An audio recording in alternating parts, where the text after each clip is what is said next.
e não puderam comer. Porém ele disse: trazei farinha.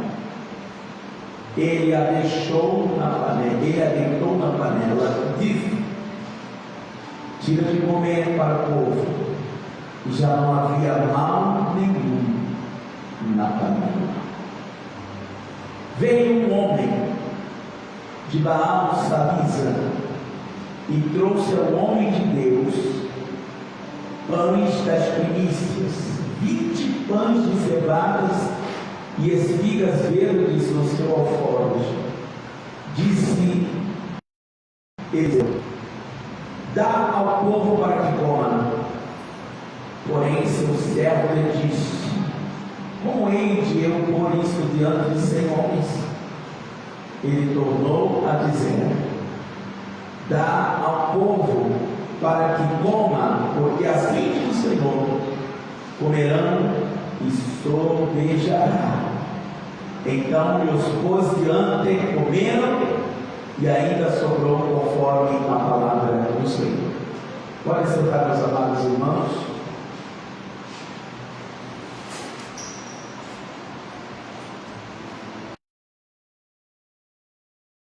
Eu gosto de vocês agora que eu tenho recebido da parte de Deus para as nossas vidas. Nós estamos vivendo um tempo de crise, mas nós entendemos que a crise é só agora. Não. O mundo já passou por outros momentos de pandemia, e o mundo já passou por outros momentos de crise.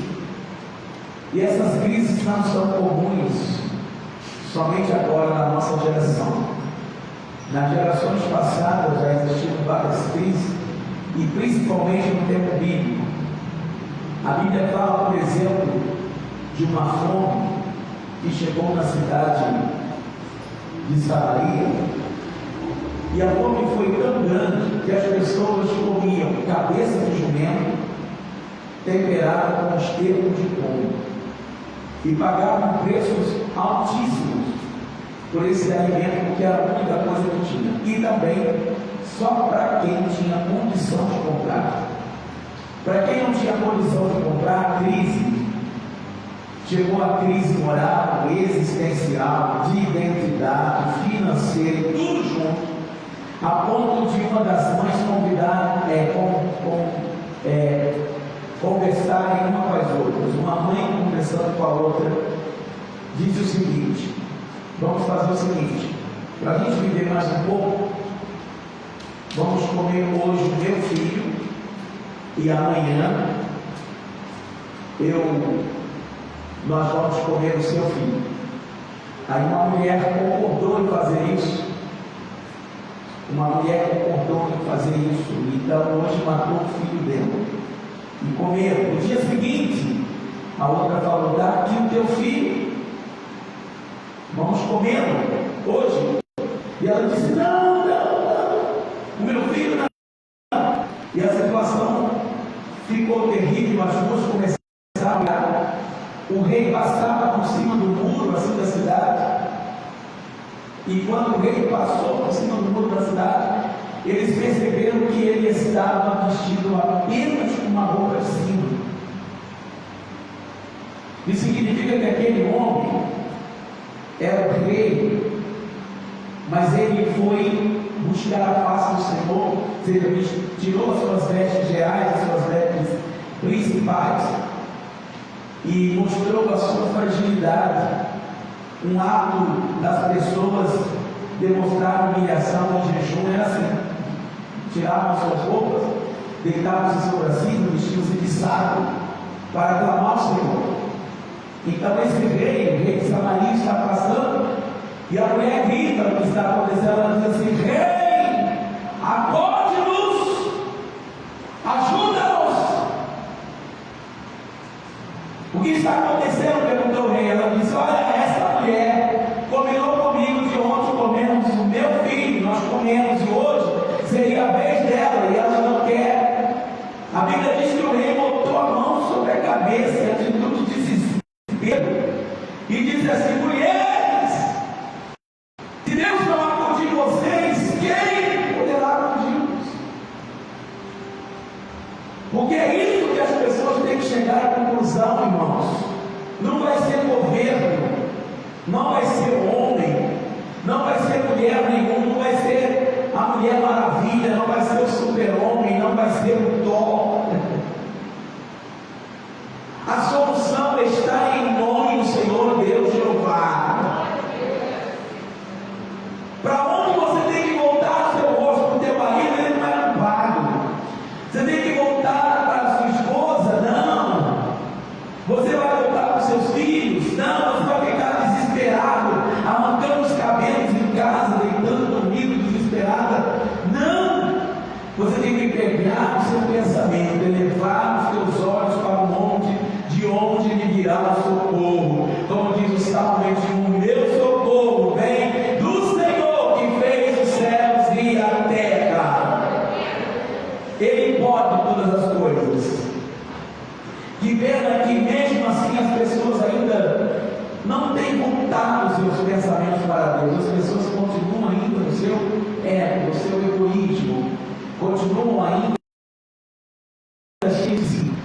Mas desde o domingo passado, a palavra que Deus tem colocado no meu coração são palavras que levam você a pensar em Deus. Queridos, como que você prova um ministério forte? Como que você prova que você é forte? Você não é forte porque levanta peso.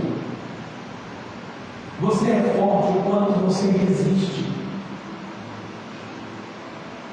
Você é forte quando você suporta. Você é forte o quanto você prevalece.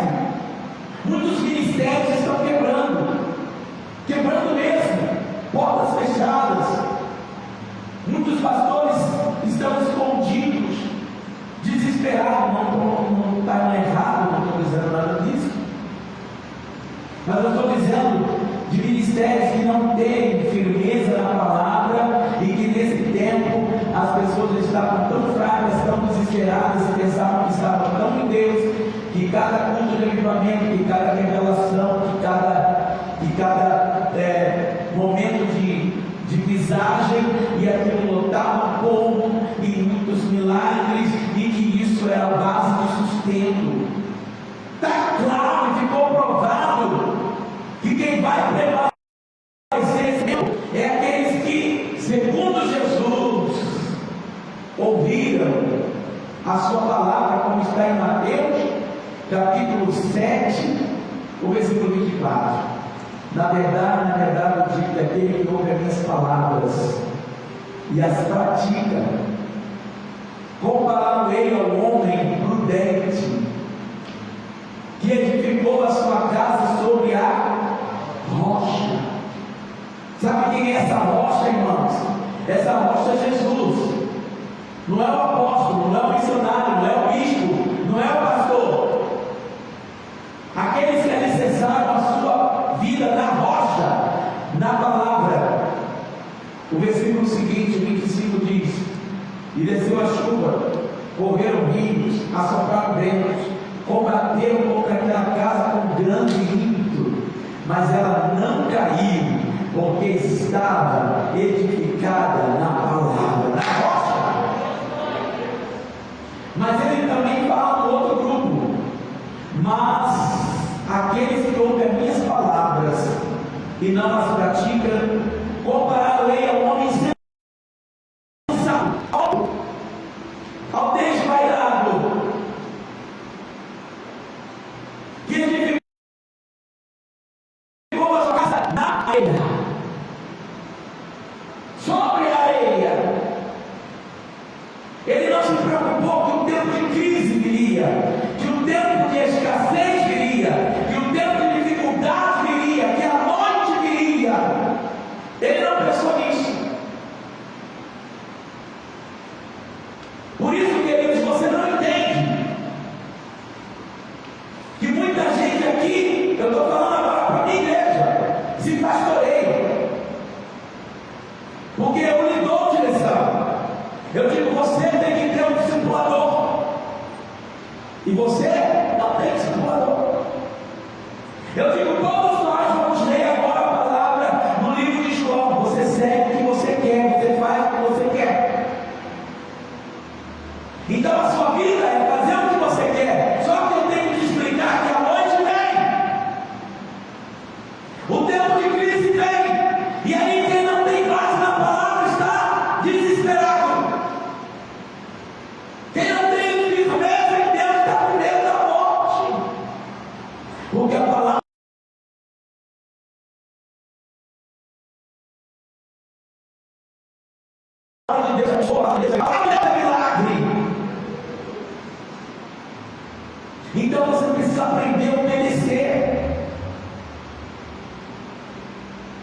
igrejas, algumas desesperadas: apóstolo, me ajuda, por favor, eu preciso pagar o aluguel, senão vou ter que fechar as portas. Apóstolo, por favor, aqui na cidade fechou tudo, e agora eu só estou acostumado a fazer culto de libertação, milagre e poder. Alguns anos atrás eu reuni todos vocês e disse: vamos trabalhar com células familiares. Eu disse a cada membro aqui: cada um de vocês tem que estar inserido numa célula. Se eu estava prevendo que viria esse tempo, eu não sei. Eu sei que a direção que eu recebi naquela época, eu tive a coragem de tirar culto no meio da semana, de parar a escola bíblica dominical, para implantar uma igreja em célula.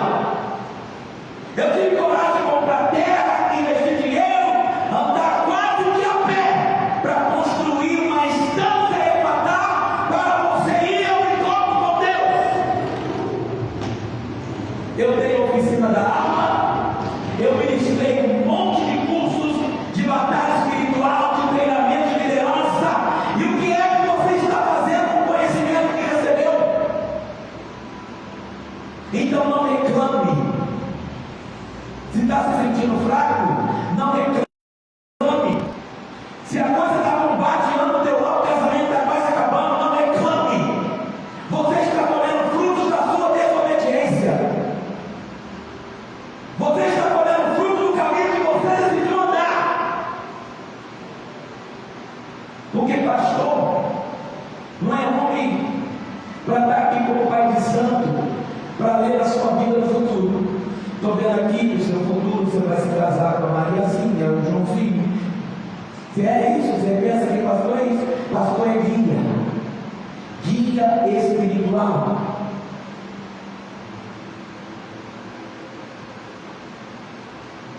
Sabe o que nós temos perdido, amados?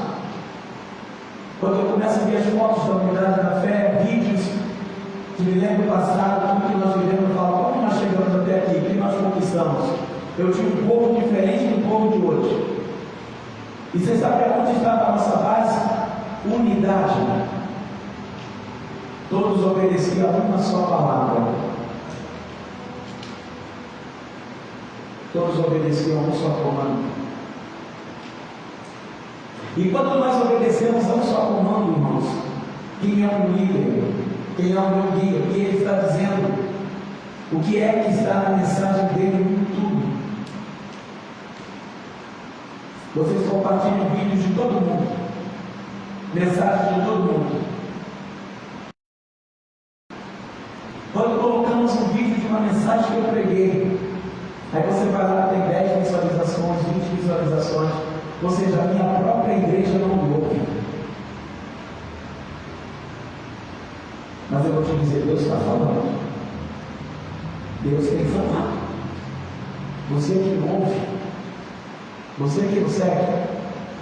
Então você não é forte quanto de peso você consegue sustentar ou levantar, mas o quanto você resiste. E eu vou te falar uma coisa: essa pandemia durará pelo menos 3 anos.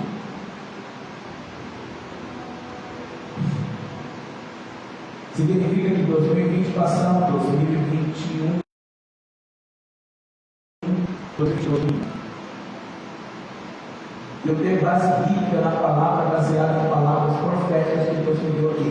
Lembro-me claramente quando eu comecei a pregar no ano de 2020, a minha primeira mensagem naquela noite foi pregar sobre o alinhamento de 3 setes. E quando eu falei do alinhamento, se você quiser procurar na tela, se você ouvir como eu ouvi, não, Deus fala, gente, no 3 setes, 7. Nós estamos em 2021. 3 vezes 7? 21. 21 por 21 dá quanto, irmãos? 42. Sabe o que significa 42 na Bíblia? O ciclo completo de uma geração. 14 gerações foram até o nascimento de Jesus. Vai lá e vê no capítulo 1 de Mateus, e você pode observar o que representa isso. Então há uma somatória, há uma ligação nisso aí, que eu quero que você comece a entender. Eu decidi no mês de abril. Eu não sou doido. Eu sei que quando em 2008 eu não estava conseguindo ouvir a voz de Deus, nós estávamos num tempo de crise. Meu pai estava enfermo, com câncer. Eu tinha acabado de sofrer uma rebelião com a igreja de Santo André, São Paulo. Estava numa crise terrível. Não sabia se eu vinha morar no Rio, se eu continuava morando em São Paulo. Deus estava falando para mim, larga tudo, vai para o Rio, vai para o Rio. Mas a minha esposa trabalhava ainda na aeronáutica, como primeiro tenente lá, como fonoaudióloga, e eu queria isso. Não, eu dou conta dos dois. E até que eu ouvi uma frase: quando o homem não para, Deus para o homem. E Deus me parou literalmente por 3 meses. 3 meses eu tive que ficar recluso, sem poder vir ao culto, sem poder congregar, sem poder ser lá. Depois de tantos anos de ministério, nunca deixar de congregar. Tem coisa que a pessoa não entende. E eu estou entendendo. Na sua rotina, na sua correria, no seu afã de conquista, você não vai me entender. Eu prefiro parar do que ocupar. Então eu decidi no mês de abril, fora de redes sociais, sem WhatsApp, de grupo nenhum, nem atendimento à ovelha. Morreu fulano de tal, procura um pastor para enterrar o filho. Fulano de tal está doente, quer falar com o apóstolo, não vai falar comigo. Eu não vou atender ninguém, amigo. Eu vou atender só o Senhor. Eu quero ver o que Ele tem a dizer. Porque nesse tempo, irmão, de crise, toda vez que há crise, o que tem que manifestar é o espírito profético. O profético tem que manifestar. O profeta é o que traz a mensagem de Deus para o povo. Então nós temos que ouvir a mensagem que Deus quer falar e dar uma palavra para tudo. Mas o problema, irmãos, é que nós estamos tão focados nos nossos sonhos, nós estamos fazendo tantos planos, e olha quanta gente frustrada, porque você, nos seus planos, só envolve coisa material, só envolve coisas da sua própria vida, e nós temos um bando de crentes na igreja magoados com Deus, feridos com Deus. E às vezes você pensa que a tua mágoa com pessoa não é com pessoas, é com Deus, porque você acha que Deus não te atendeu. Deus não deu o casamento que você queria, o emprego que você queria, não fez você passar no concurso que você queria ir. Todos os seus planos estão indo por água abaixo, porque até então você tinha uma certa confiança que você pensava que estava em Deus, mas na verdade essa sua confiança estava em si mesmo. E você está vendo que os teus planos não valem de nada diante de Deus, porque as coisas, irmãos, que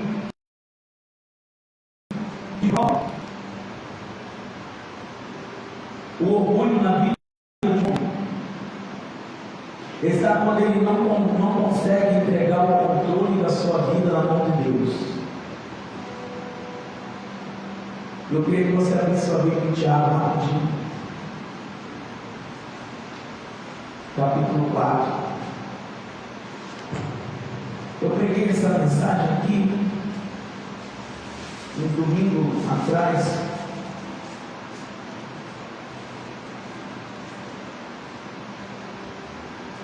Versículo 1, que diz: de onde procedem guerras e contendas que há entre vós? De onde, senão dos prazeres que militam aonde? Na vossa carne. Cobiçais e nada tendes, matais e invejais, e nada podeis obter. Viveis a lutar e a fazer guerras, e nada tendes porque não pedis. Por que não pede? Porque você não ora. Pedis e não recebeis, porque pedis mal para esbanjar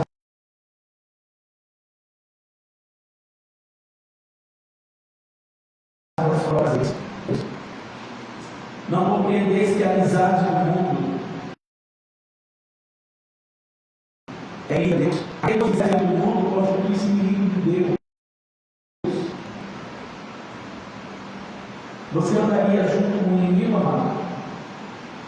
O que você quer do inimigo? Diga, distância. É uma verdade. Você pode andar com o inimigo? Você dormiria com o inimigo? Tem? Não. Então, se você não tem dormido com Deus, não tem andado com Deus, que Deus é seu? Amigo? Não. Amigos estão próximos. Amigos têm saudades. Amigos sempre ciúmes. Olha o que diz aqui. Ou supondo que em vão afirma a Escritura é com ciúme que por nós anseia o Espírito que Ele fez habitar em nós. Antes Ele dá maior graça. Pelo que diz, Deus resiste, Deus se opõe, Deus se põe contrário a quem é soberbo, mas dá graça a quem é humilde.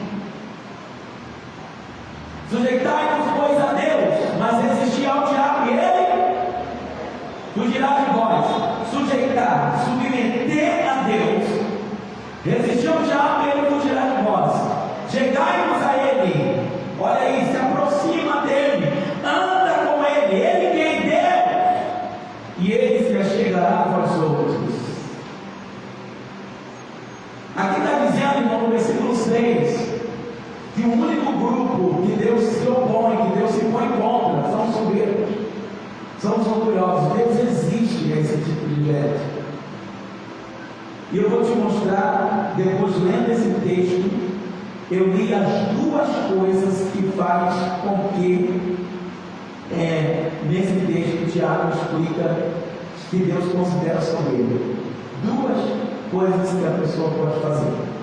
Então ele diz: chegai-vos a Deus, chegai a vós, purificai as mãos, pecadores, e vós que sois pessoas indecisas. Ano novo são pessoas indecisas, pessoas que ficam em cima do muro. Ele diz: limpai o coração, afligi-vos, lamentai e chorai, converta-se o vosso riso em pranto e a vossa alegria em tristeza.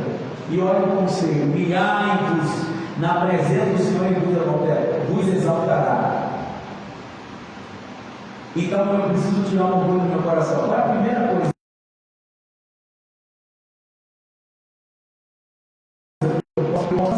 Irmãos, não faleis mal dos outros. Aquele que fala mal do irmão ou julga seu irmão, fala mal da lei e julga a lei. Ora, se julgas a lei, não és observador da lei, mas juiz. A primeira coisa que faz Deus identificar o orgulho e soberba em você é quando você quer ser juiz ou juíza. O texto é claro: há um só legislador e só existe um juiz no mundo, só um. Eu e você não temos o direito de julgar nada, não temos o direito de julgar a ninguém. A nossa justiça é considerada por Deus como o trapo que nos diz. Nós somos errado.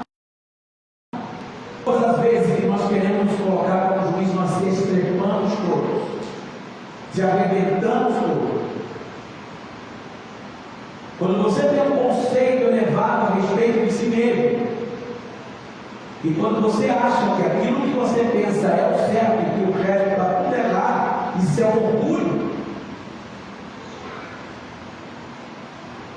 A Bíblia fala de um juiz iníquo, porque o cara era um juiz. Ele dizia: eu não temo a Deus e nem a homem nenhum, mas vou julgar a causa dessa mulher só porque ela está me perturbando.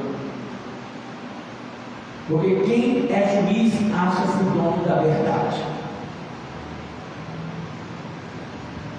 As pessoas hoje elas não só julgam na igreja, irmãos, como elas condenam. Então o texto diz: chegai-vos a Deus, e Ele se chegará a vós outros. Então, se você quiser se colocar como juiz, só afasta você de Deus. Versículo 12: um só é legislador e juiz, aquele que pode salvar, sim, e aquele que pode o que, gente? Destruir, fazer perecer. E ele faz uma pergunta: quem é tu? Você é quem para julgar os outros? Você é quem para dizer esse está certo, esse está errado? Nem eu, como pastor, tenho o direito de me julgar. Eu tenho o direito de me indicar o caminho, de me mostrar o caminho, mas eu não posso me julgar. Eu não posso dizer: você está no inferno, você é bom, você é ruim. Você presta, você não presta. Você é bom, você não vale nada. Ou a maioria das vezes nós julgamos as pessoas porque nós nos consideramos bons. Eu sou bom, você é ruim. Esse ato é orgulho, e Deus resiste essas pessoas que querem ser juízes. Dentro desse mesmo texto, Romanos 14, abre o seu livro. Dentro desse mesmo tema sobre o juízo, eu quero que você veja comigo o que está aqui em Romanos, só para confirmar se é o 14 ou o 15. Aleluia.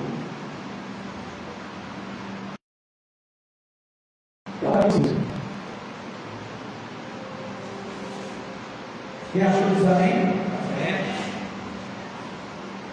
Versículo 1.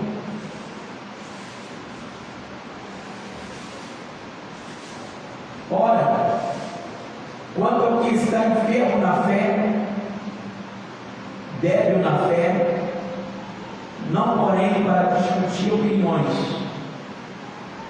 Um crente de tudo pode comer, mas o débil, fraco, come legumes. Quem come não despreza, quem come o que não come, não julgue o que come, porque Deus o acolheu. Quem és tu que julga o servo alheio? Para o seu próprio Senhor está em pé ou cai, mas estará em pé, porque o Senhor é poderoso para o sustentar. Amém? Quem é que sustenta cada um? Deus. Um faz diferença entre dia e dia, outro julga e iguais todos os dias. Cada um tem a opinião bem definida em sua própria mente. Quem para o Senhor faz, e quem come para o Senhor come, porque dá graças a Deus. E quem não come para o Senhor não come, dá graças a Deus. Porque nenhum de nós vive para si mesmo, nem morre para si. Porque se Deus faz para o Senhor morrendo, quer pois vivemos ou morremos, somos de quem? Do Senhor. Foi precisamente para esse fim que Cristo morreu e ressurgiu para ser Senhor, tanto de mortos quanto de vivos. Tu, porém, por que julgas teu irmão? E tu que desprezas o teu, pois todos compareceremos perante o tribunal de Deus, como está escrito: por minha vida do Senhor diante de mim, se dobrará todo joelho, toda língua louvará, dará louvores a Deus. Assim, pois, cada um dará conta de si mesmo. Então, para de cuidar da vida dos outros. Você se torna juiz quando você quer cuidar da vida dos outros. Deus não te chamou para cuidar da vida de ninguém, mas o Facebook te ajuda a fazer isso. As redes sociais, o Instagram ajudam você a fazer isso. Será que você já parou para prestar atenção que você está o tempo todo cuidando da vida dos outros? E o que você na verdade vê online, você está fazendo na vida real? Então as pessoas têm se tornado fofoqueiras, mexeriqueiras,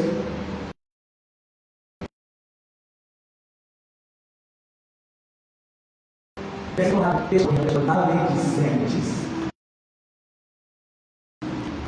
Estados de São Judas. Voltando para Tiago 4, porque eu quero terminar tirando a ponte da panela. Um texto que eu li. A segunda coisa que leva uma pessoa a se colocar como orgulhosa diante de Deus é aqui, a confiança nos seus planos. Atendei agora, pois, que dizeis hoje ou amanhã, iremos para a cidade de tal, e lá passaremos um ano, e negociaremos e teremos lucro. Ninguém planeja falhar. Ninguém planeja fracassar. Mas a gente faz os nossos planos sem contabilizar, sem levar em consideração a vontade de Deus. O versículo 14 diz: vós não sabeis o que sucederá amanhã. Alguém aqui sabe o que vai suceder amanhã? Não. Você não sabe. Você sabe quanto tempo você tem de vida? Não. Eu sei também, não. Então ele diz: que é a nossa vida?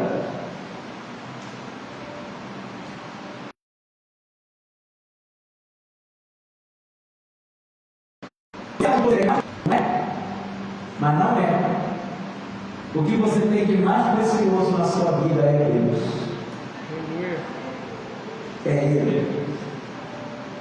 Ele diz: sois apenas como neblina que aparece por um instante e logo se dissipa. Em vez disso, devia dizer: se o Senhor quiser, se o Senhor quiser, se o Senhor permitir, aleluia, aleluia. Se Ele quiser, se Ele permitir, não só viveremos. Por que eu estou vivo aqui? Porque Deus quer. Por que é que nós estamos vivos aqui agora? Porque Deus quer. Então também nós estamos vivos porque Ele quer. Nós só podemos fazer as coisas se Ele quiser. Então Ele diz: como também faremos isso ou aquilo. Agora, pois, entretanto, já que tais, ou seja, se orgulhais, sois arrogantes, estáis nas vossas presunções. E ele diz que toda jactância semelhante a esta é maligna. Portanto, aquele que sabe fazer o bem e não faz, está pecando. Então pegue as coisas que tem te feito agir como juiz, uma juíza, e elimine da tua vida. E pega toda a arrogância da sua vida, daquilo que você pediu: eu vou fazer isso, vou fazer aquilo hoje ou amanhã, remove da tua vida. E o tempo todo dizer assim: Deus, eu sei que eu dependo de Ti para tudo. Se o Senhor quiser, se o Senhor permitir, assim será na minha vida. Eu quero que estabeleça na minha vida os Teus planos, não os meus planos. Eu quero a Tua vontade, não a minha vontade. Porque a vontade de Deus é sempre boa, perfeita e agradável. Quem entendeu, amados? É a vontade de Deus que você saia daqui essa tarde edificado na palavra, que você conheça a palavra, que a palavra faça diferença na sua vida. Então agora eu quero compartilhar com você a segunda parte desta mensagem. Deus quer tirar, irmãos, esse espírito de morte que tem estado na vida do crente. Deus quer tirar esse espírito de morte. Tem muita gente que já vive como se já tivesse morto. Aqui o profeta se manifesta mais uma vez e ele se coloca diante de Deus. E ao se colocar diante de Deus, o perigo que estava eminente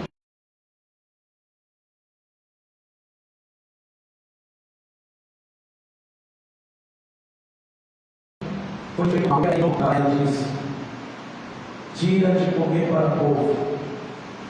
Já não havia mal nenhum na panela.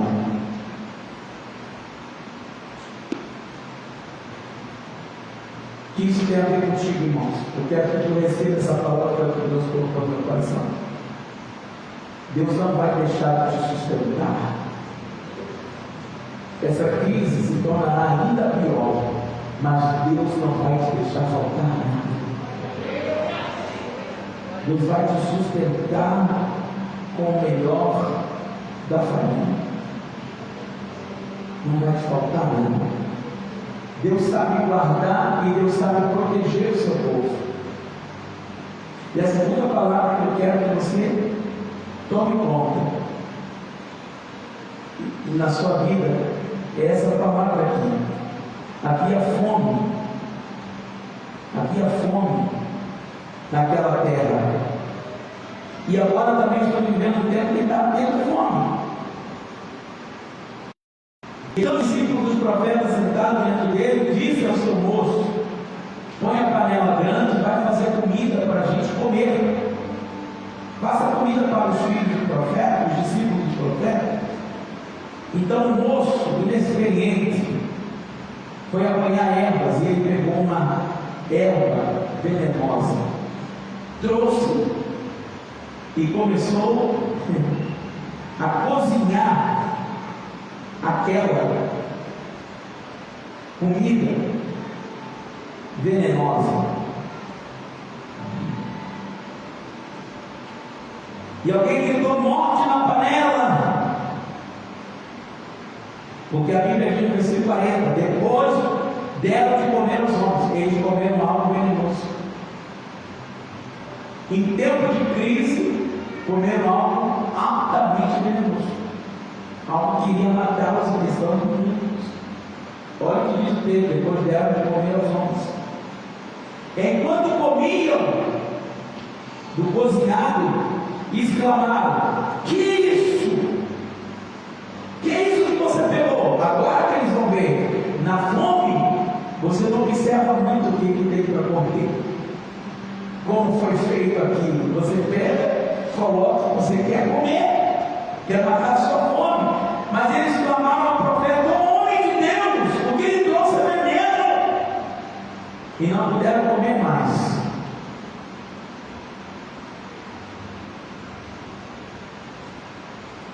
Mas o que acontece aqui?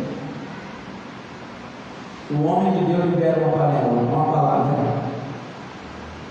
Ele diz: trazei-me farinha. Por que farinha? Farinha para cortar o mal. O poder não está na farinha, o poder está na palavra liberada. O homem de Deus diz, colocou a farinha na panela e disse: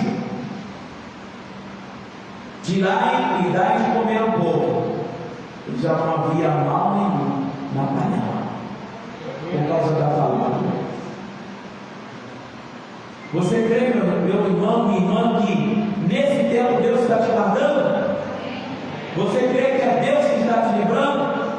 Então você segura a segunda parte se você quiser que Deus continue te protegendo. Se você quiser que Deus continue te guardando, a sua confiança tem que estar em Deus. Então, uma coisa eu quero compartilhar com você. Nesse tempo, oferte sempre com propósito. Eu quero chamar a sua consciência para ofertar, não valor, não é o dinheiro, mas com propósito. Quando esse não é um tempo de entregar uma oferta de gratidão, escute, esse é um tempo de entregar oferta para desatar destino. Esse é um tempo de entregar ofertas para rompimento. Não é chegar aqui e colocar qualquer oferta. Não estou dizendo valor, você pode colocar uma moeda, mas dizer: Senhor, na minha casa tem algo acontecendo, tem morte na panela. E eu quero, com base na sua palavra, entregar essa oferta. Entender isso que eu estou te falando, está anotado aqui? Entender algo tão importante como uma oferta com propósito. Obviamente existem vários tipos de oferta, mas quando entendemos que a primícia é de Deus, a primícia é o que é primeiro? Nem sempre. A primícia é o que é o melhor. Quando a primícia é de Deus, a colheita é certa. Diga comigo, quando a primícia é de Deus, a colheita é certa. Por que muita gente não tem colhido? Porque a primícia não é de Deus. Olha o que vem no versículo 22. Aqui o homem está repreendendo a fome e a morte. Não entendi a porta. Aqui a sentença era de morte, não conheço nada pelo outro. Qual? Se eles não morressem com veneno na panela, iriam morrer de quê? Fome. Então tinha uma sentença de morte. É isso que você tem que entender na palavra. Algo queria matá-los de qualquer jeito. Uma maldição para ele morrer, estava aí, meu Deus, escapou de um jeito, vai para a tua. Mas aí então, a Bíblia diz que vem um homem e trouxe ao homem de Deus pães das primícias, 20 pães de cevada, espigas verdes no seu alforje, e diz Eliseu: dá um pouco para que coma assim. Mas o homem de Deus, eu trouxe para você, dá ao povo. O povo tem que comer, dá ao povo. Sempre há um murmurador e sempre há um fora da visão e da direção. E disse o seguinte: porém seu servo lhe disse: como hei de eu pôr isto diante dos 100 homens? O que é 20 pães para 100 homens? A homem de Deus falou assim: eu estou te perguntando quantos pães tem. Pega a palavra, dá ao povo para que coma, porque assim diz o Senhor: comerão e ainda vai sobrar. Esses 20 pães vão alimentar todo mundo e ainda vai sobrar. Então os posiantes comeram 20 pães e comeram, sobrou conforme a palavra do Senhor. Coloque essa palavra que eu vou te dizer agora no coração. Deus é tremendo. Aleluia. O que eu vejo aqui é primeiro a intenção de dar a oferta. A primeira coisa que ele faz é a intenção da oferta. Eu quero dar 20 pães. Não, eu tenho.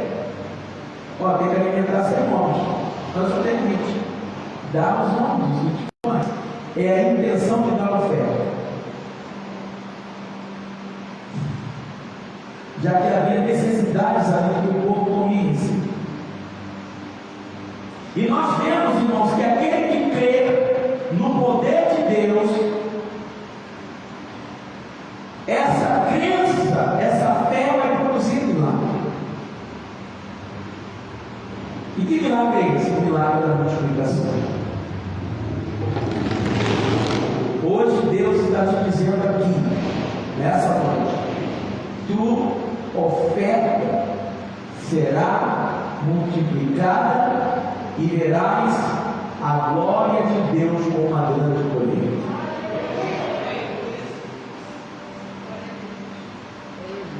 Eu vou aconselhar você, meu querido, pela sua fé e na confiança que deve ter em Deus, de que você, a partir de hoje, não oferte por ofertar, oferte com propósito. O que é isso? É uma oferta com consciência. Senhor, eu estou entregando essa oferta, o que é que você está na minha vida? O que está morrendo na minha vida? É a minha saúde emocional? O que está no chão? É para isso, Senhor, que eu estou ofertando. É uma semente que eu estou semeando. Não espera a oração dos pastores, dos líderes, não. Quando entregar teu dízimo, você vai dizer em tua mente: Senhor, essa oferta tem esse propósito. Eu não sei qual é. É saúde? É emprego? É pelo casamento? Pela vida espiritual? Por um filho? Não sei. Irmãos, eu estou certo. Escute o que eu vou falar. Eu estou certo de que Deus está para operar de novo milagres financeiros. Mas eu nem terminei, vocês já estão dizendo amém. Vocês têm que ouvir primeiro para depois você precisa tanto que você já está falando amém. Primeiro, por que é que eu tenho certeza disso? Porque eu já aprendi aqui que quando as reservas da igreja secam e há projetos enormes pela frente para realizar, não se espera dinheiro, se espera fé. Então hoje na igreja não falta, mas está no limite. Se o reservatório está no limite,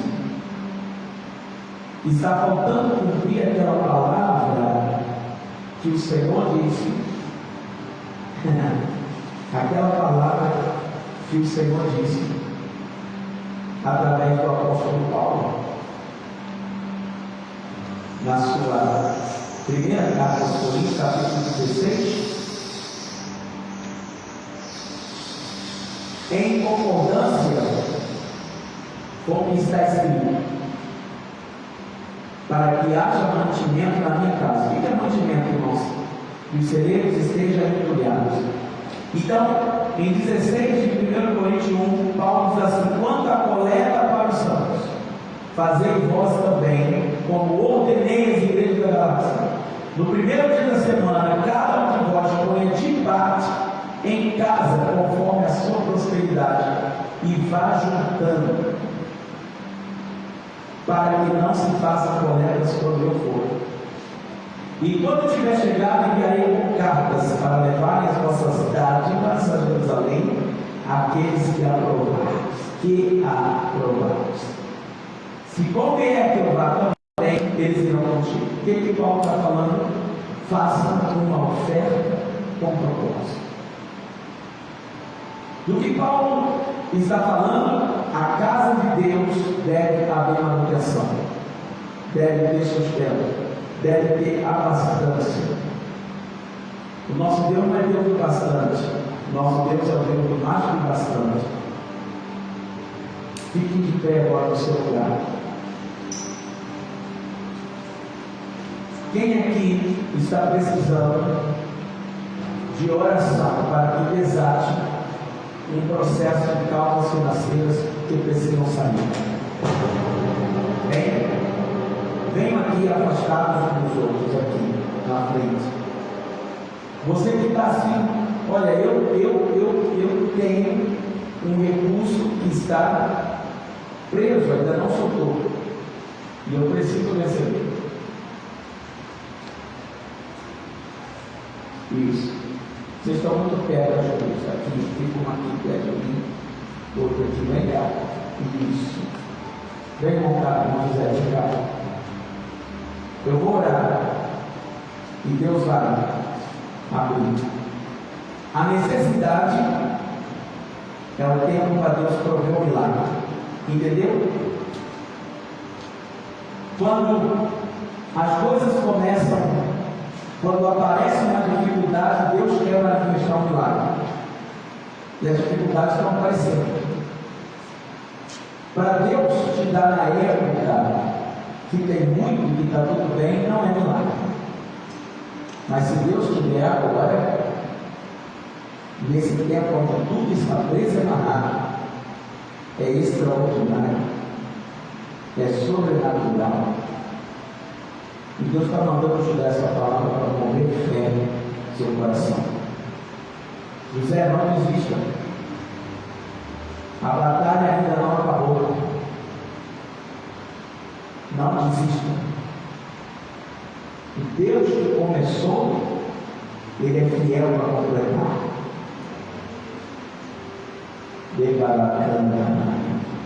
Tatiana, para a sua mão. Alguém fica atrás dela. Deus vai colocar agora na sua mão.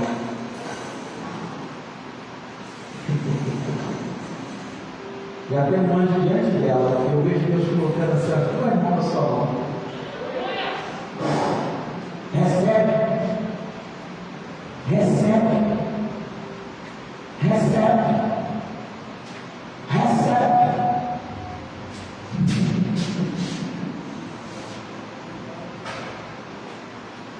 Deus quer mover aqui o sobrenatural na área financeira. Porque Deus quer abrir portas.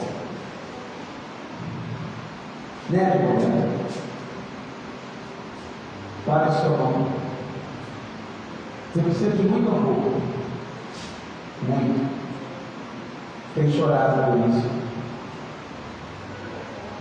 Você está impedida, mas eu te disse como me disse, o maior ministério agora é a Annalise. As outras coisas virão. Mas o prazer do amor que cuide dela hoje te trará resultados que ninguém vai poder compensar.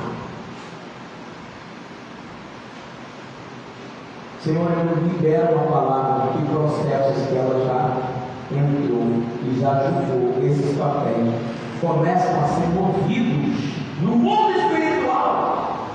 E ela começa a receber o que está atrasado. E quem deve vai receber perturbação até ligar para ti e lhe pagar. Em nome de Jesus. Meu Pai, eu libero sobre José.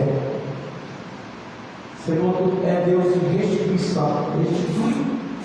Devolve, Senhor, a ele que foi votado. Nós estamos nessa guerra com ele. Que o milagre aconteça, Senhor. Move o processo. Acelera, Senhor, o processo. Em nome de Jesus. Senhor, entrega esta mulher a vitória que ela espera. O milagre que ela necessita. Pelo nome de Jesus, me dê, vai de resultado na bastela. O milagre, Senhor, de multiplicação e colheita na sua vida. Fecha a mão. Levanta a mão, você. Levanta a mão. Mais alto. Isso. Toca ela, Jesus.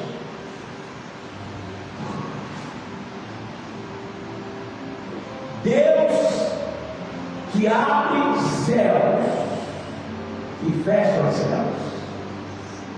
Os céus estavam fechados e cerrados sobre ti, mas com a tua mão agora toca os céus e as portas dos céus se abrem e começa a chover sobre a sua vida. As bênçãos. Se você crê, fecha as mãos. Recebe. Amém? Toda a igreja agora pede a sua oferta com propósito. Se você tiver propósito, não tiver propósito, não traga oferta. A partir de hoje nós vamos ofertar aqui com propósito.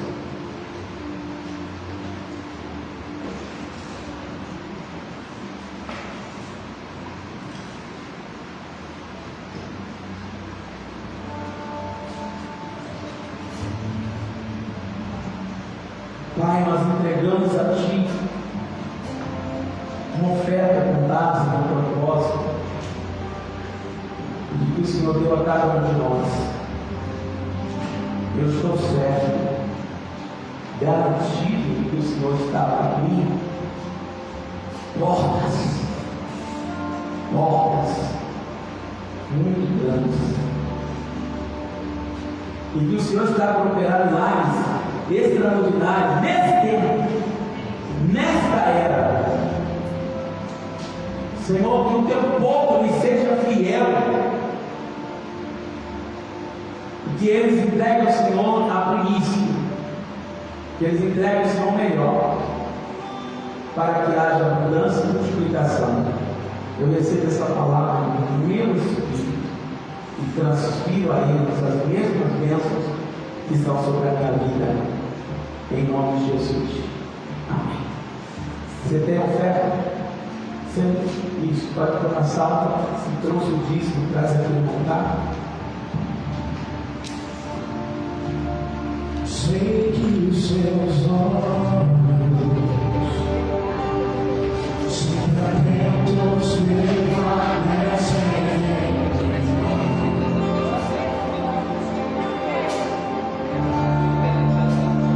e os teus ouvidos estão sensíveis para ouvir meu clamor. Posso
prepara uma oferta especial e traga ao Senhor. Eu quero orar nesse momento. Pai, com este ato repreendemos o espírito de morte. Que a morte da panela ou a morte pela fome não nos atinja. Que nesse tempo seja o tempo que manifeste o profeta de Deus. Nós queremos, Senhor, no próximo domingo entregar a Ti uma oferta diferente, uma oferta com propósito. Aqueles cujo Espírito Santo mover para isso, em nome de Jesus. Amém. Que o amor de Deus e a graça de Deus e a comunhão do Espírito Santo seja com a tua vida. Diga. Amém. Domingo que vem, queridos, é um jejum nacional, convocado por toda a liderança. Então, por favor, até meio-dia, tá? Nós vamos estar em jejum, ok? Então, você jejum na sua casa mesmo.